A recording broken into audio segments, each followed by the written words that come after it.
भगवान श्री कृष्ण के जीवन में अनेक कथाएं हैं जो हर युग और समय में प्रेरणा देती हैं।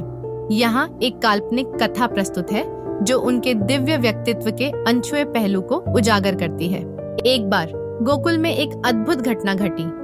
श्री कृष्ण जब छोटे थे तो वे रोज सुबह अपने सखाओं के साथ यमुना के किनारे खेलते थे।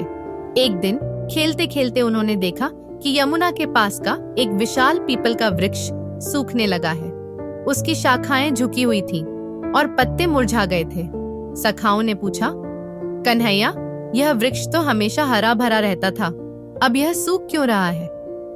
श्री कृष्ण मुस्कुराए और बोले, यह वृक्ष हमें कुछ कहना चाहता है, आओ इसके पास चलें। श्री कृष्ण ने उस वृक्ष के तने पर हाथ रखा और अपनी मधुर बांसुरी बजाने लगे। बांसुरी की दिव्य ध्वनि से वातावरण पवित्र हो गया। अचानक वृक्ष के अंदर से एक प्रकाश प्रकट हुआ। उसमें से एक देवता का स्वर निकला, हे वासुदेव, मैं इस वृक्ष का देवता हूँ। इस भूमि पर वर्षों से अपनी सेवा दे रहा हूँ, लेकिन अब मेरा समय पूरा हो गया है और मैं मोक्ष की कामना करता हूँ, किंतु यह भूमि और यहाँ के जीवों का प्रेम मुझे रोक रहा है।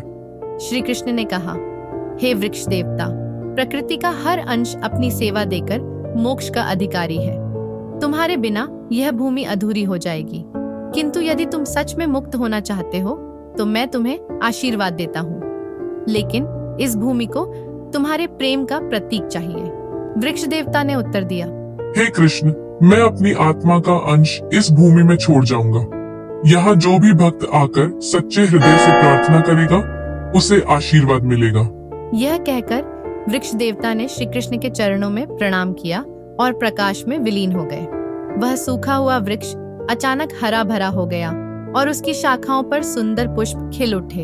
यह कथा हमें सिखाती है कि प्रकृति के हर तत्व में ईश्वर का वास है।